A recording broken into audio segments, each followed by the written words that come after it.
Professor Llewelyn Morgan, thank you so much for coming on the show to share your story of Afghanistan. You've got plenty of it. You've focused so much time on the country, studied it, written about it. So it's such a pleasure to have you on. Pleasure to be here, Ro. It's been a while since I've worked directly on Afghanistan, as you know, but it's a pleasure to be thinking about it again. Great. Now we know each other quite well. We've met many times before. We've talked about Afghanistan before. So you are, in a sense, one of the people on the bucket list. So it's good to have you on because you're such a busy man with all the things you've got. And also I got to mention this podcast owes its existence to your input as well, because when I started thinking about creating it, you've always been the go-to person for me, one of the go-to people that I always go to seek advice, and you're very prompt and straight and put my head straight where it needs to be, and I'm so grateful for that. So now tell me about your story of Afghanistan and how did it begin? Yeah, very good question. One that I've been pondering in preparation. Actually, really, it began in a pretty unlikely place, I think, which was at the local school gates when I was dropping the kids off, or maybe picking them up.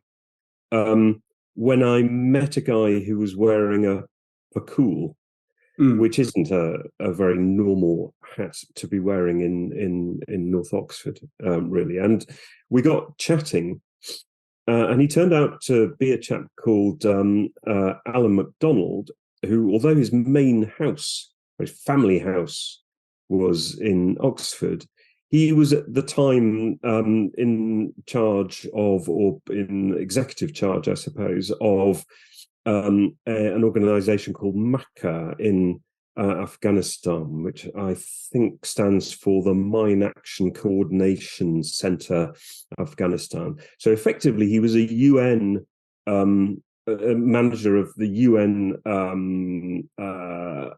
process of dealing with mines and unexploded ordnance. Anyway, to cut a long story short, we chatted. I was about to turn 40. Mm-hmm. So, daft things. Not that you look anything beyond at the moment. Yeah. Okay, I'll keep chatting to you. How's that?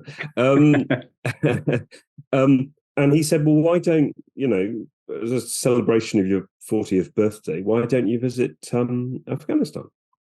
And I said, why not? And more importantly, my wife said, yeah, okay.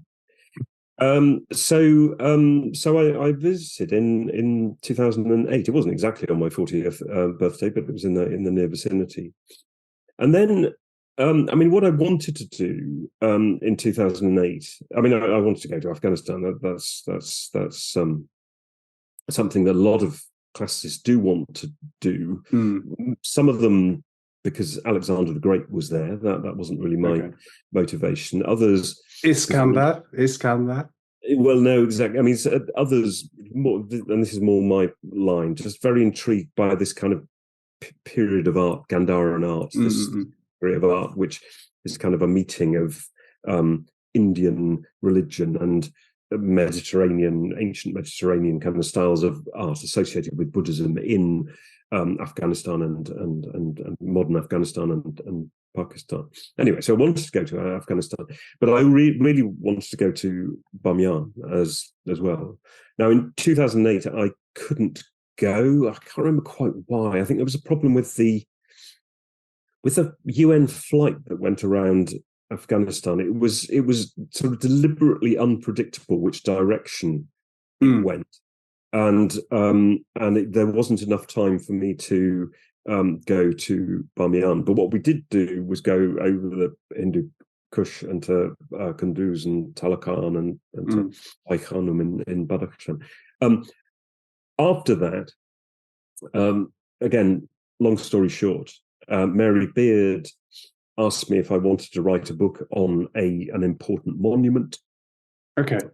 And I asked if I could write the book that's behind your head there, The Buddhas of Bamiyan. Yes. And then in 2009, and then in 2009, I spent one day in Bamiyan again because of this UN flight, which was meant to go directly from Kabul to Bamiyan, but then they switched it. So I went to Kandahar and Herat, and then to Bamiyan. It left me about sort of 6 hours in Bamiyan.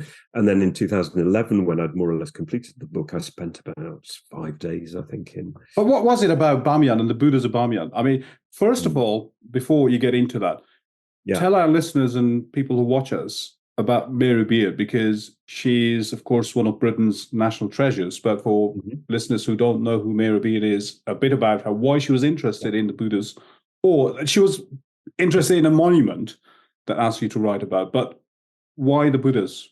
Why Afghanistan? Yes. Okay. So Mary is she's an ancient historian, so she's an expert on Roman history. She's written lots of books on Roman history, and she's very familiar. She's made television programs, all kinds of stuff. I've known her for quite a long time. I owe to her a great deal. She's given me lots of opportunities, including this. She, at this stage, and this is 10 years ago or so now, even earlier, she'd established with a particular publishers a series of books on monuments. And she'd written one on the Parthenon. Marbles? Yeah, they come from the temple in Athens. And lots of other books on monuments had been written. And she asked me if I wanted to write one, and I suggested various ones. I suggested the Appian Way, and I can't remember what the objection to that was. I suggested Gibraltar, and the publishers said that's not a monument. And I said, well, define monument. But then at that point, I'd been to Afghanistan and actually failed to get to Bamiyan. I think at that point, maybe I may even have been to Bamiyan at that point. And I said, ooh, what about Bamiyan? And there was an objection to this because, a monument that no longer exists is there's a bit of an not issue. A monument. So but so that's the connection of Mary Beard here, that she was the kind of the sort of content editor of this series in which this book on a particular monument fell. And so picture me the first time that you now researching for the book and the tragic ending to that monument, the Buddhas of Bamiyan. I mean, what was the, I suppose, not just the intellectual impact and curiosity, but also the emotional impact of writing something? You're a classicist. Now, before we do that, define what does it mean to be a classicist? And you're a professor of classics at the University of Oxford and the head of the faculty as well. But what period? It's always kind of puzzled me. So, the notion of something being classic is a bit like, there's a common notion of classic, something that is original, something that is, I don't know, old. But classic, a study of classics as a studying of a period of history. What does that mean? I know you speak Latin, right? Yeah. Well, I read it. I don't speak it very, very, very, very fluently, but I read it. Yeah. So classic. I mean, actually, the title of our subject, classics, is disputed. There are people that are quite unhappy with it because, the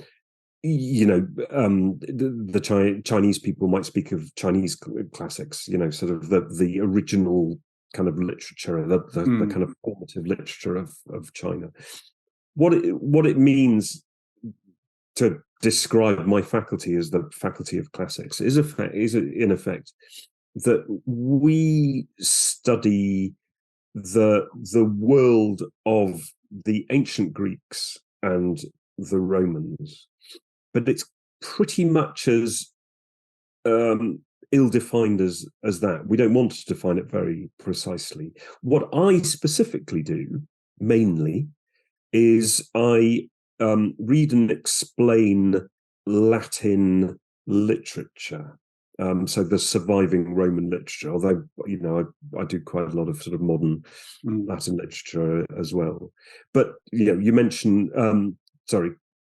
we were discussing before, Jo Quinn, my colleague, and she works on Phoenicians, you know, who are not Greeks or Romans, but are in the same kind of Mediterranean space at a similar time, a similar period of time. So essentially, we're concerned with, maybe that's it, with the ancient Mediterranean. And we might be philosophers, we might be archaeologists, we might be literary critics, we might be ancient historians, we might be experts on languages. The nice thing, there are many nice things about being in Oxford doing this. One of the nicest things is that it's the largest department, we think, in the world. I mean, size, you know, isn't particularly significant, but what comes along with that is a huge range of different ways of studying this ancient Mediterranean world. And you've enriched this with the study of Afghanistan. So, you know, just get back to Bamiyan. How did you feel going through the process of producing the Buddhas of Bamiyan, the book, and also visiting Bamiyan for the first time, looking at that void, which we often talk about? I mean, you know, you and I, we talk about sometimes in text. And I mean, it's. I can't not claim that I didn't enjoy the year that I spent researching this book enormously. It was incredibly interesting. But as you obviously, you know, point out, there's a tragedy at the core of all of this, which is that, you know, I think the world knows so much about Bamiyan that the word Bamiyan is so evocative. In fact, I'm convinced of this. The word Bamiyan is so evocative is because of the destruction of the Buddhas in 2001. So, I mean, Bamiyan itself is a very, very beautiful place. It's in some summer when I was there, in sort of spring to summer. It's very green, very watered, but with these sort of pink cliffs rising up from the valley where the Buddhas used to be, and which are sort of pockmarked with Buddhist caves. It's inevitably, though, it's a scene that's devastating at the same time, because we're all familiar with images of the Buddhas that were there, and now there are these still extremely impressive niches. I mean, they're massive niches, huge things, but lacking what was inside them. Now, the 5 days that I spent if it was 5 days that I spent in Bamiyan in, I think, 2011, 55, can't remember these things. By that stage, I was quite late in writing the book. I'd done the research and I was kind of writing it and so on. So I was aware of the full history of this place, what it had meant to the Buddhists that were there, what it meant to subsequent peoples that have lived in that place, and people that have traveled there, people that have witnessed the place. And I suppose my overwhelming sense was something like, and this won't reflect very well on me, but something like, damn it, why didn't I come here in the 1990s or 80s? Or why wasn't I sort of old enough to come here in the 1970s? Yeah. One thing that happened to me a lot when I was promoting the book, I didn't promote it very successfully because it's very hard to find any copies. But one thing that happened a lot is that I go along to events, and people would turn up, and they'd come up afterwards and say very timidly, "Would you like to see my photos of Bamiyan?" And it always turned out that they travelled there in the late 60s or the 70s, and I sort of jumped down their throats, kind of thing. I said, "Yeah, no, show them to me." And as a consequence, I got a collection of photos of Bamiyan, of the Buddhas of Bamiyan when they, and they don't anymore. And it's a terrible. But put Bamiyan and the Buddhas in the historical context, geographical historical context, because the people know Bamiyan. People, it's the history of it is quite not as clear as it should be for a lot of people. And why Bamiyan, and what does Bamiyan mean in the historical context of your studies? And then put the Buddhas in the, just take us, I don't know, a millennia and a half back as to why Bamiyan, how it was, and how the Buddhas came to be. Yes, okay. I mean, for me, why Bamiyan? It was, as I explained, because I was turning 40, and I'm easily distracted by interesting things. Bamiyan is significant when it has been significant, and it sort of falls in and out of significance historically, like anywhere it does. But essentially, its significance, well, overwhelmingly, its significance consists in its location. Bamiyan is located in the middle of this significant mountain barrier, the Hindu Kush, which could be understood to be the barrier between Central Asia and India. I mean, a place within the mountains only, I guess, becomes truly significant when either you want to get through those mountains or you don't want people to get through those mountains. But in either of those cases, that becomes a significant location.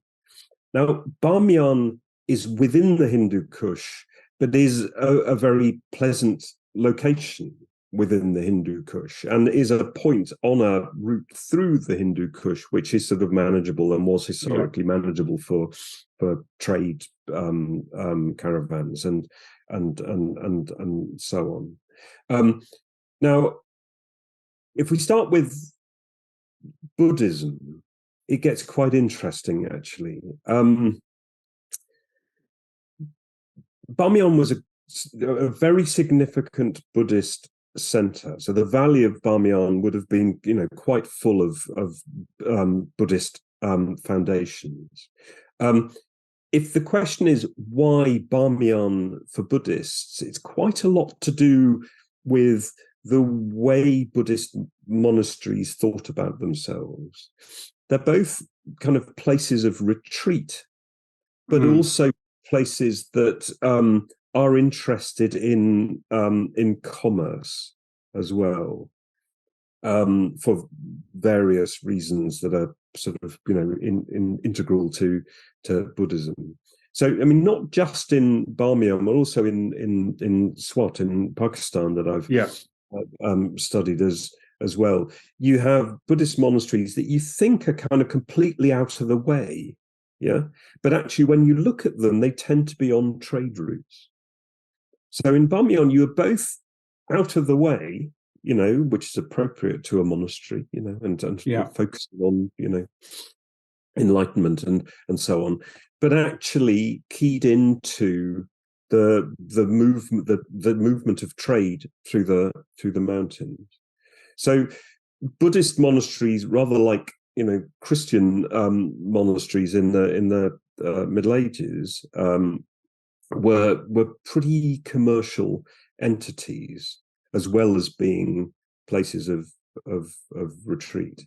So to put that another way, there's no coincidence that there's a Buddhist center on a trade route through a very difficult bit of territory, which is the Hindu Kush.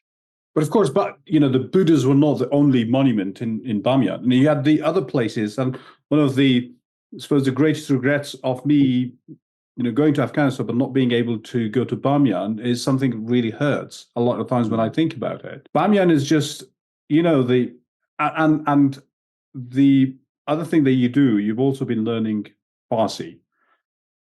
Yes.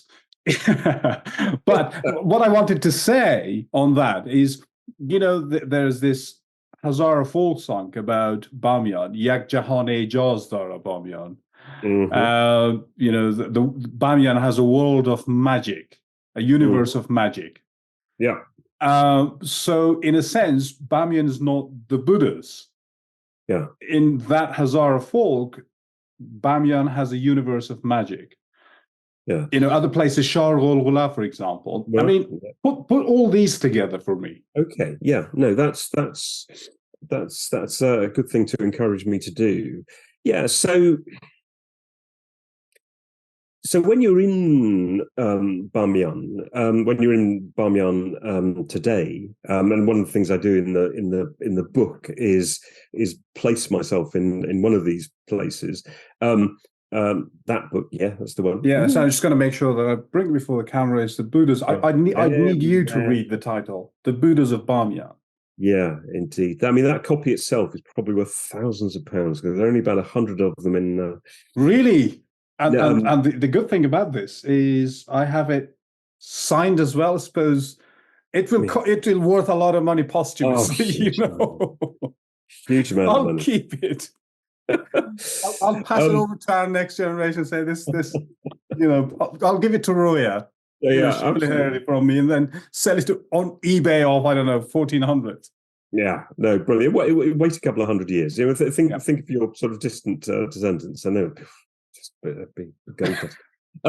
No, so I mean, Bamiyan is a kind of a center of significance at various points in its history. So I mean, it's a significant city of the Ghurids, who are a sort of an important empire in that part of the world for a while. It's and the Share Rogola is this kind of really quite evocative ruin of a city in the heart of Bamiyan. There's another really remarkable sort of survival of that kind further down the valley, actually at the entrance to the valley, Shar Hawk, which is terrifying if you suffer from a fear of heights. There are lots of places in Bamiyan that are terrifying if you suffer from a fear of heights. I suffer from a fear of heights, but it's sort of beautiful, and there's at the very height of it there's a sort of a very modern sort of gun emplacement. But these are the sort of survivals of more recent, still very ancient, 1,000 years or so, but more recent powers that were kind of located in Bamiyan. When if we sort of come forward in time, though, when Bamiyan spends quite a lot of time being sort of somewhat marginal to various worlds. So the Islamic world sort of regards it as a place of wonders, somewhat on the edge, somewhat close to India, whereas the Indian world considers it somewhat beyond the edge of the Indian world. And when Western colonialism gets involved, something like that is going on. Bamiyan comes to significance again when not just the British, but primarily the British are sort of find themselves worried about Russian encroachment or Russian influence, and so sort of advance as far, or try to advance. They get kicked out fairly rapidly, try to advance to the physical boundary of India, or what they regard as the physical boundary of India, which is Bamiyan.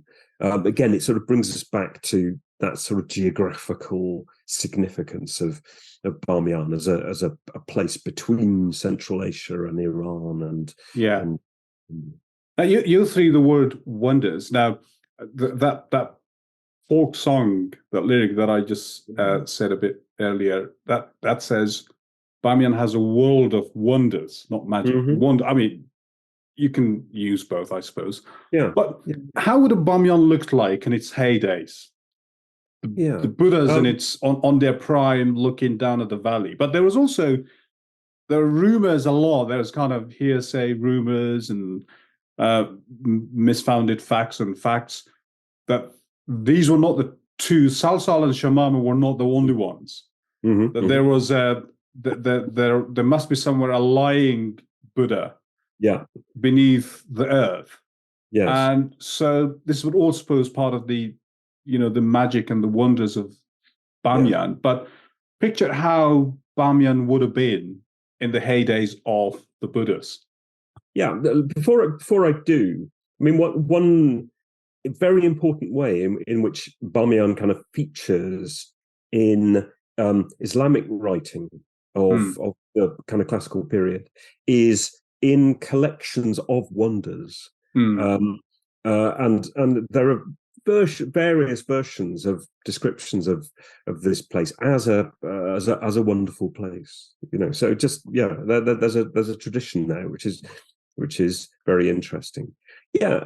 So in the Buddhist period, it would have been much busier than it is today. I think it's fair to say. I mean, obviously the Buddhas would be there, but the Buddhas would not be stone statues. I mean, they would be in their core stone statues, but they would be painted.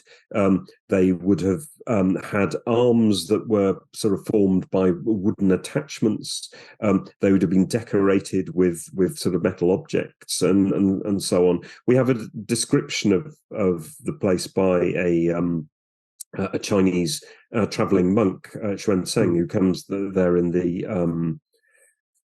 7th century, and it's obvious what he's describing, but he describes the smaller Buddha as being made of metal, which it obviously isn't. But it tells you how elaborately it must have been presented. But then, if you're thinking of the cliff face as well, I'm going to turn to the valley and everything in a second. But you think of the cliff face itself, the stone that the cliff is made of is quite friable. It's quite easily eroded. So you've got to assume quite a lot of so quite a lot of the stone has kind of been sort of worn away over time. So what you can probably imagine is that it wouldn't have been so obviously pockmarked as the cave in the rock. But also, if you sort of compare Bamiyan with kind of places in China, equivalent places in China, you'd have lots of kind of sort of connections by bridges and so on, and sort of ladders up and so on to various places. And banners and all kinds of things. The valley would have been quite closely occupied by monasteries. I think the valleys, in fact, valleys off. And in the Buddhist period, it's understood that the city would have probably been at the sort of the western end of the valley, so away from Share Rola.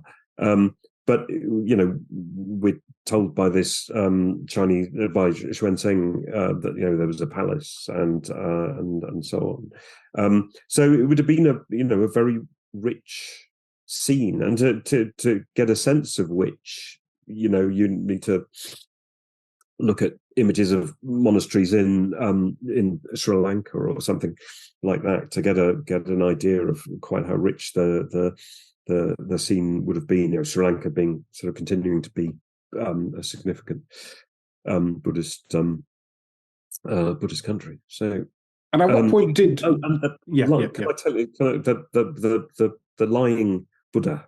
Yes. Lying down Buddha. Yeah, this also comes from Xuanzang, and I'm giving the impression that Xuanzang didn't have a clue what he was talking about, because he thought the smaller Buddha was made of brass, and he also talks about this huge reclining Buddha. But in fact, in general, the problem is that Xuanzang is very accurate. He's very good, for example, at telling you how far distant places are. He's walking basically from China to central India, and he's doing it in a big sort of loop around, and he gets the distances pretty right. And so later, people like Oral Stein are able, on the basis, I mean, an archaeologist in the 19th, 20th, early 20th centuries, are able to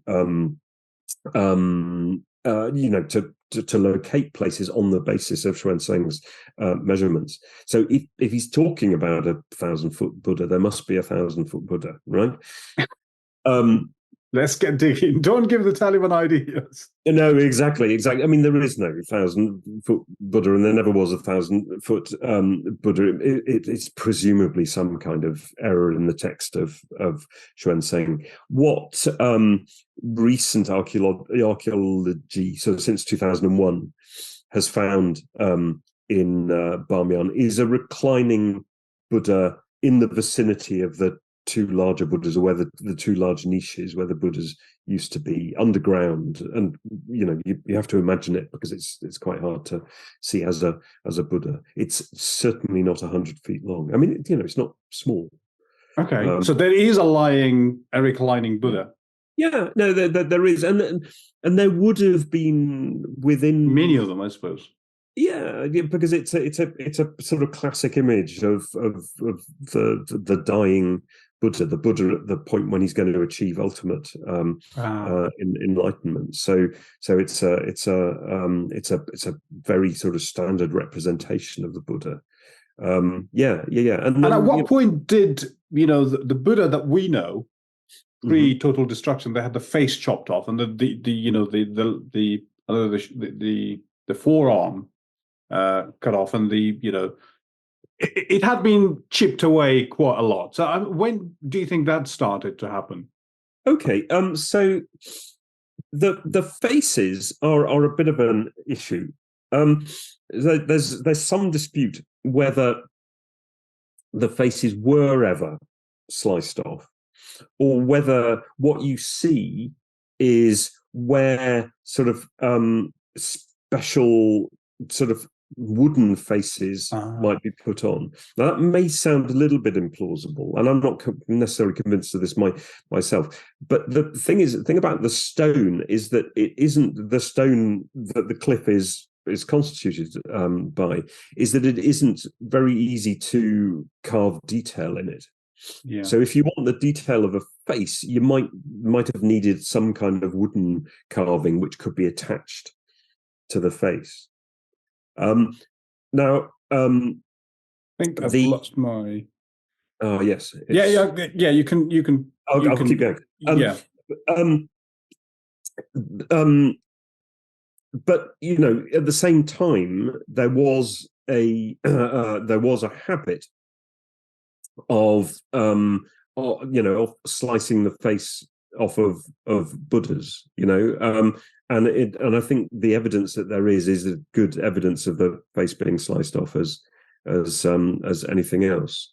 On the other damage to the Buddhas before they were actually destroyed, though, I think the arm, anything that kind of stood out from the rock, was made of wood, and you're back again. Yes, I am back again. Sort of wood that kind of stood out from the rock, and plaster was sort of worked over it in various kind of intricate ways, and they've actually understood more about how it's been put together since they were destroyed. Actually, but that's that's exactly the kind of stuff that isn't going to survive seismic activity, and one thing you can be absolutely dependent on in the Hindu Kush is that there's going to be earthquakes. So I don't think there's any particular reason to think that there was ever a systematic attempt to destroy the Buddhas. I'm agnostic on the matter of the faces. Yeah. But otherwise, I think you can explain more or less all of the significant damage by earthquakes. There's I mean, I have a memory that they certainly found bullet holes in some of the images above the Buddhas, but I think they also found arrowheads embedded. Okay. So, I mean, there might be a general tendency to take a pot shot at sort of pagan images, but nothing more systematic than that. I don't think. Time did its work. Wear and tear over. Wear and tear until the terrorists came in. Yes, I mean exactly, yeah. and one of the points I tried to make in the book was that I mean obviously it's a matter of technology, and the technology available, but really these monuments of a prior religion coexisted with Islam very happily for a long time, until there was a little attempt to do damage by Taliban commanders before 2001, shortly before 2001, but until 2001, effectively. Yeah. But the Bamiyan, as a place, as the Buddha itself, the entirety of that region has become a core part of the Hazaras reclaiming their sense of identity and, shall we say, nationhood. Yeah. Where do you put them in that Buddha Bamiyan Valley's context? Yeah, or is it just a later thing? Yeah, it's a really good question, and it's something that you've explained to me better than anybody, really. One thing that I was struggling really to find an answer to, but because there isn't one answer probably, but struggling to find an answer to when I was writing the book, was what the Buddhas meant to Afghans. I mean, who are Afghans? Do they have up for debate? Or if there is an Afghan, but also, what did the Buddhas mean to the local people who are sort of predominantly Hazaras? I mean, what you've used the names Salsal and Shamama. Yeah, the names that were given to the Buddhas, and around those names, the idea being there are a king and a queen, or they're either monuments of a king and a queen, or maybe even tombs of a king and a queen.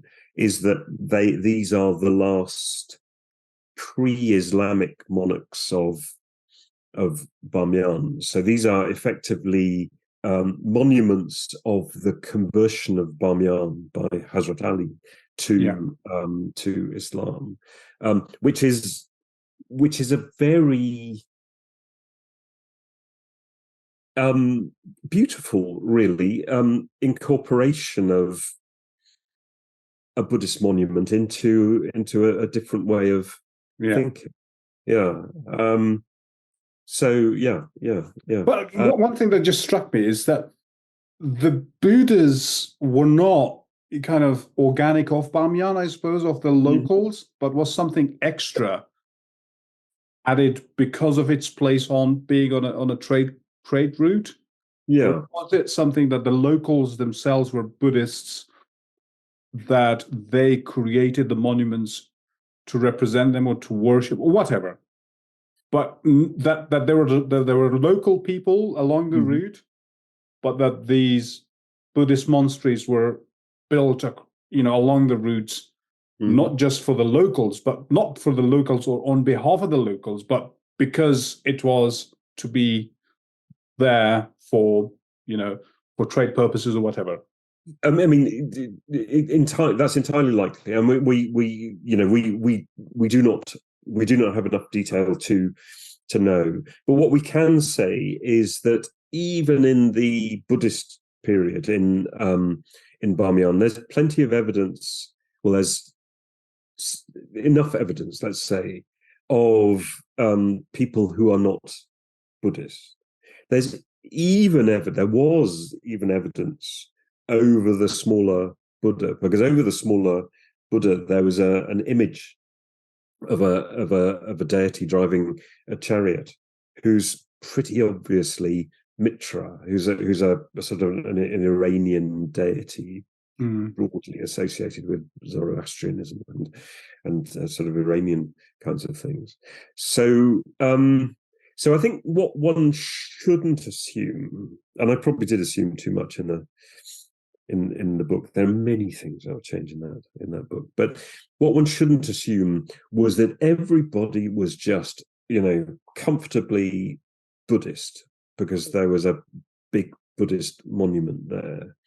You could just as easily make the argument, for instance, that there were two massive Buddhas at Bamiyan because one monastery had carved a very large Buddha in the cliff face, and then another monastery wanted to keep up with the first monastery, so constructed an even larger Buddha from the cliff face, carved from the cliff face. I mean, we just cannot say, but there are lots of human details that we don't know about, which are perfectly plausible. Yeah.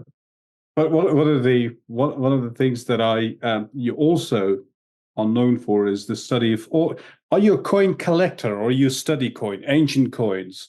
I'd say that I'm interested in coins. But there's this thing I sent you. This Chat GPT thing.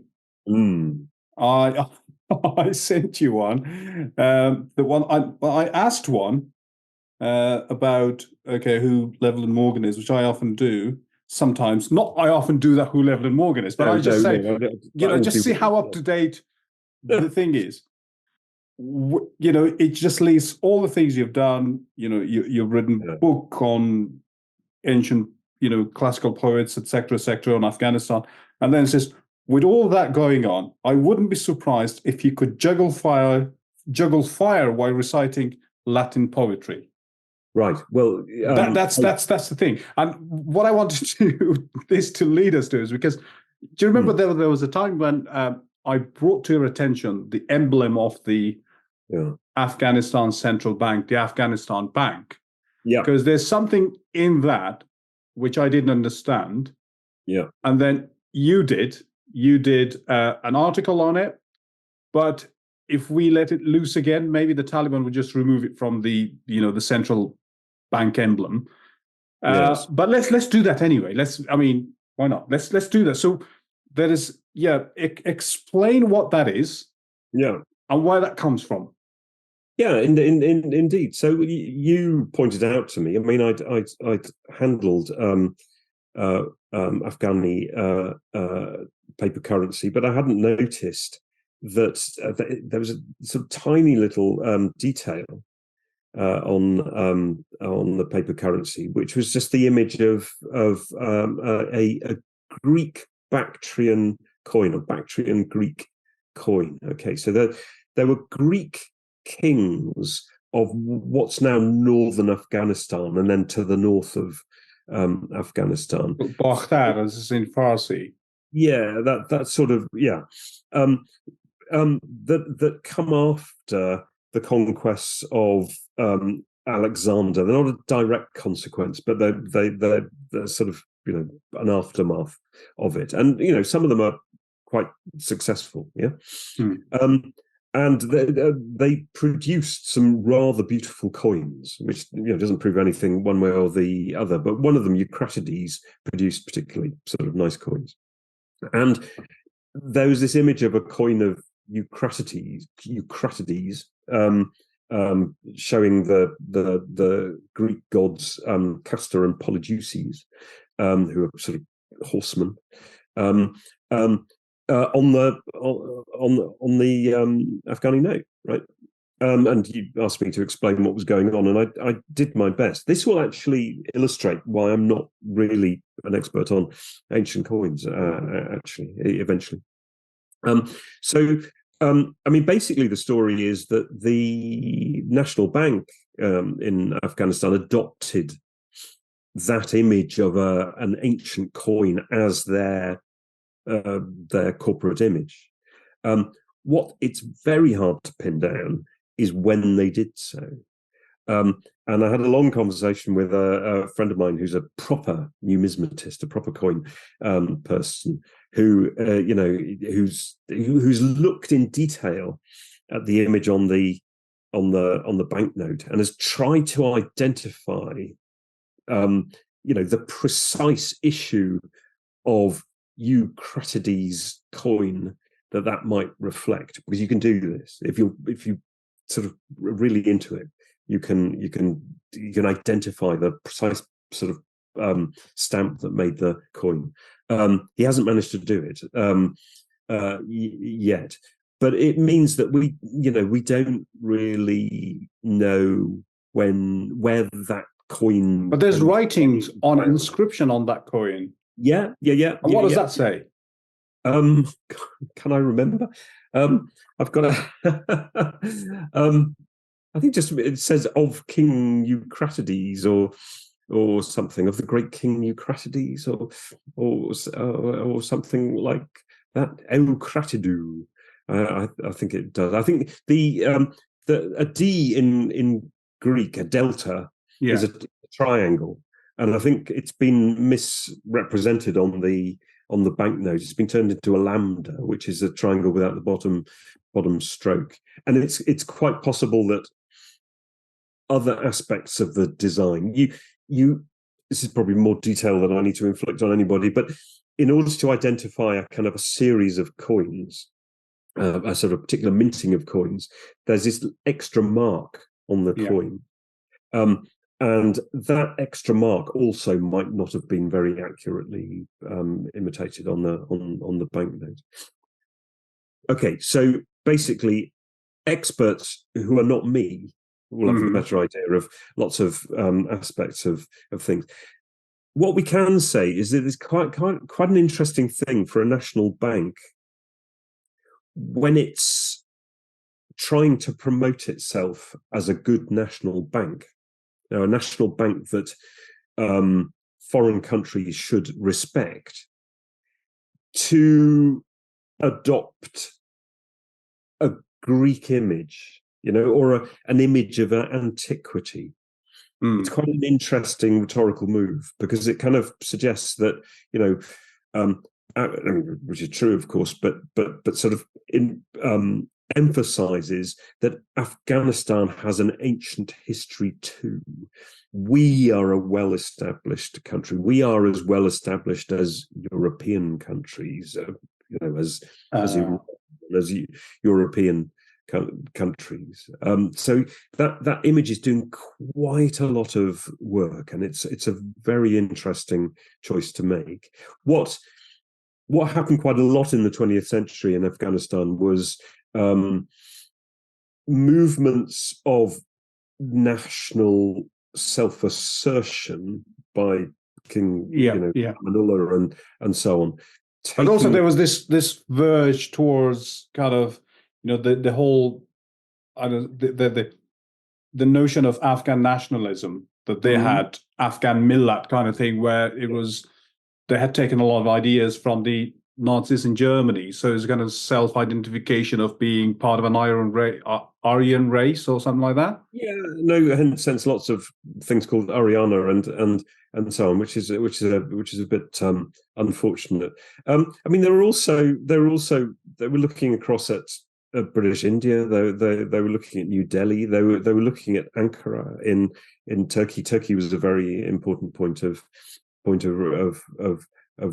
reference. But when Amanullah sets up a museum and brings French archaeologists in, he's presenting Afghanistan as a modern country that does modern stuff, and modern means what European countries are doing in the 1920s, which is museums and archaeology and studying antiquity.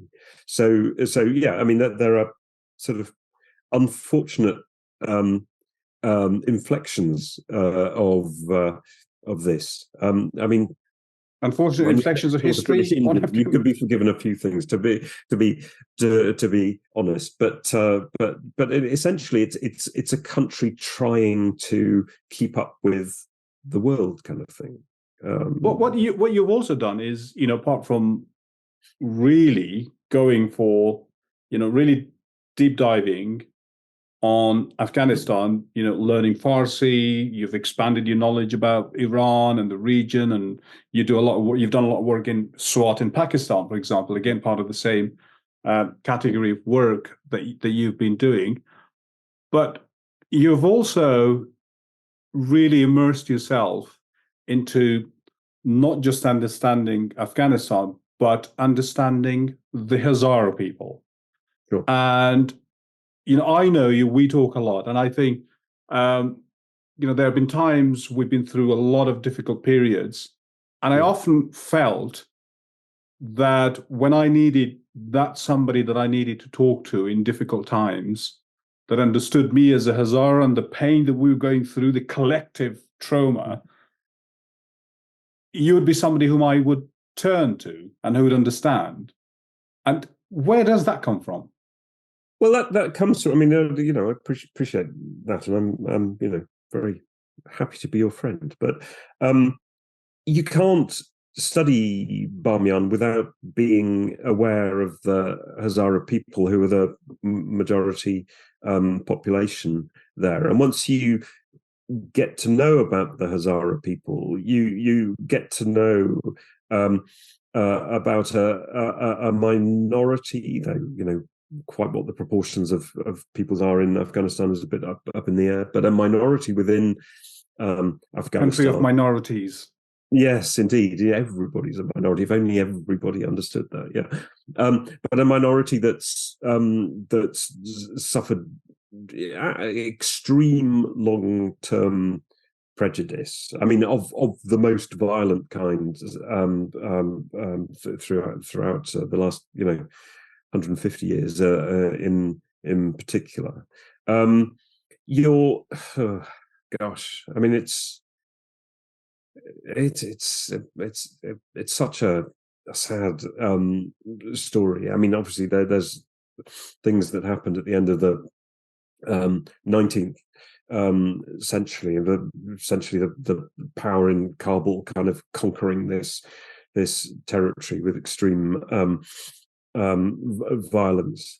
But there's a sort of an ongoing mistreatment of Hazaras that can be realized in sort of general lack of respect for them, but also in a brutal willingness to inflict casualties on Hazaras, which is, it's sometimes, I mean, not this makes it any better, but it's sometimes presented as attacks on Shia Muslims rather than Sunni Muslims. I mean, sometimes in the world media, you're told there's been an attack on Kabul and on Shia Muslims, and you think, yeah, I know what that means. But yeah, it's.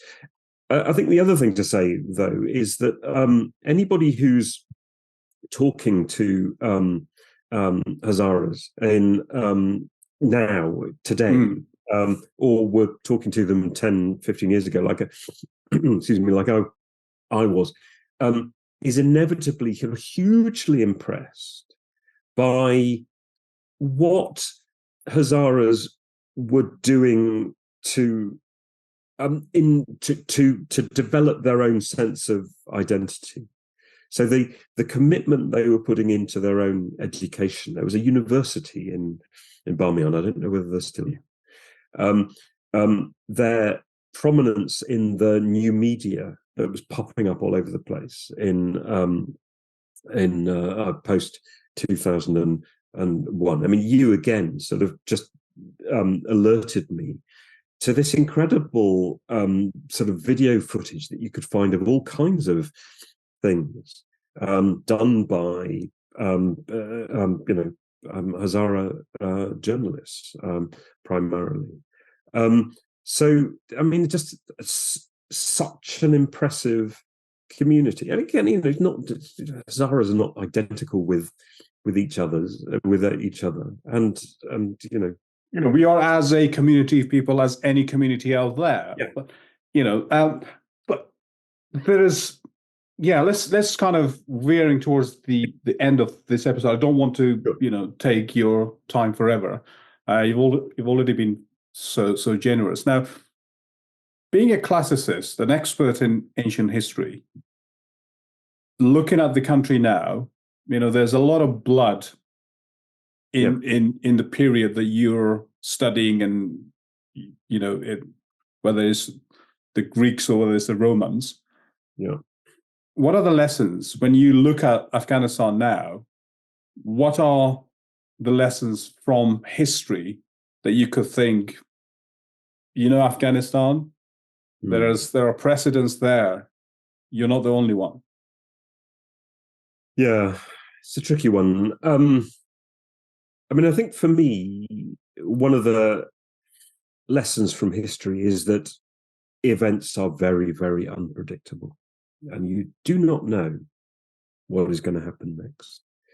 I think at the same time, one thing that places can't avoid is what you could call the kind of, or something like geographical determinism.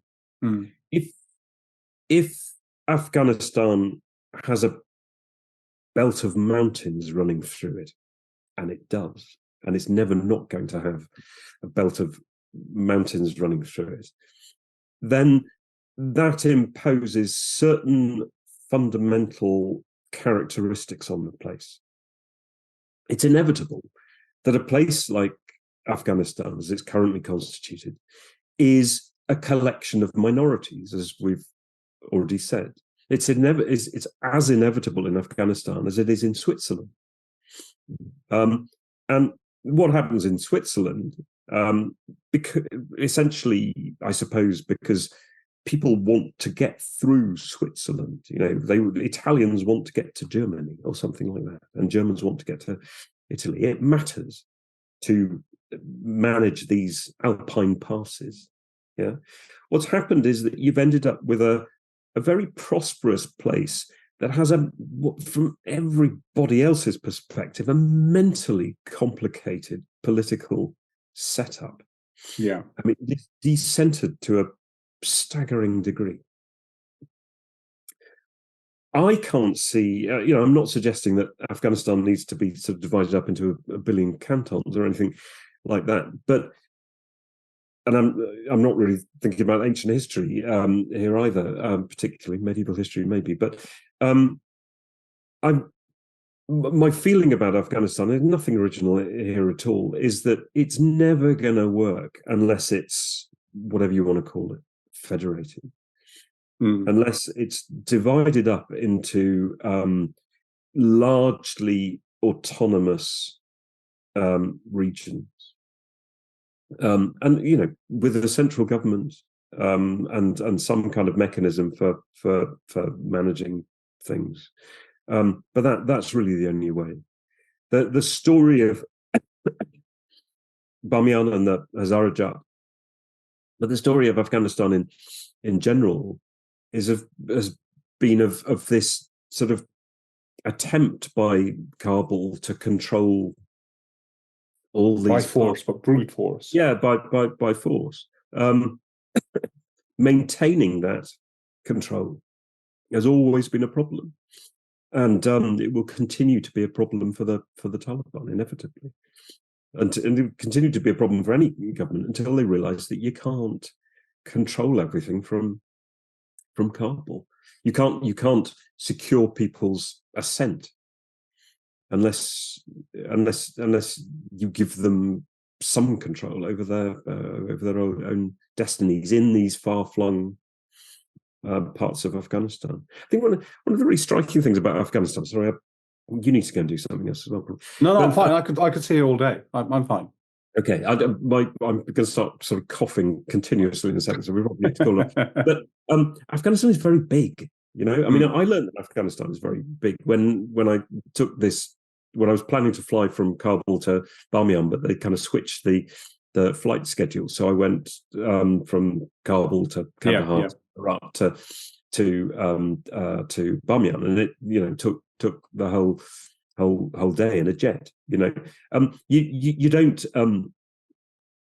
don't think that that it's as big as that, but it is as big as that, and it's very hard to get around. To get through. And there's one fundamental political solution to that, as far as I can see. And what is it that make you, your network of friends interested in Afghanistan are, widespread, as you're very popular, I say, and things you've said, things you've done, the sympathy and the that you have for that country and that people. You've experienced as much agony as I have when we've talked about things that were going on there. What makes you? Let's end this in a more hopeful note. What are the things that make you hopeful? And also, I remember there was a time you and I had discussed about one day walking from my birthplace to the other end of Hazarajat. So that's my hope for one day. But what are your hopes for the immediate future of the country?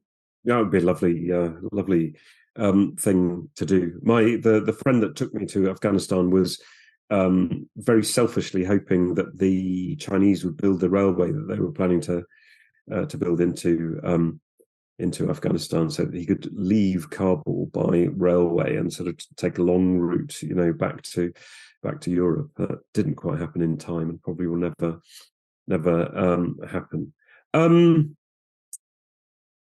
I think the most positive thing I've taken from this whole exercise in writing about Afghanistan, which I never really should have done. I'm not an expert, and I can't experience what you experience. I can understand how traumatic it is for you, but I have no access to it, really.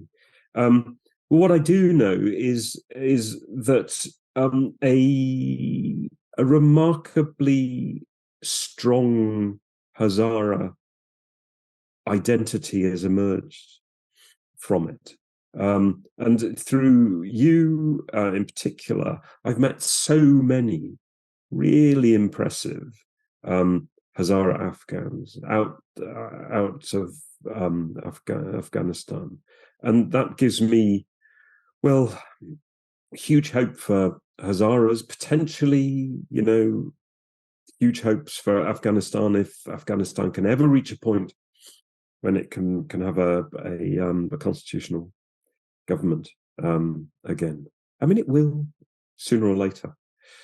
I'm trying to be positive here, Ro, but I just thought about when it's sometime in the future. When you just said sometime in the future, my mind just went about, passing that book to the next generation so they can sell it. So that is the future.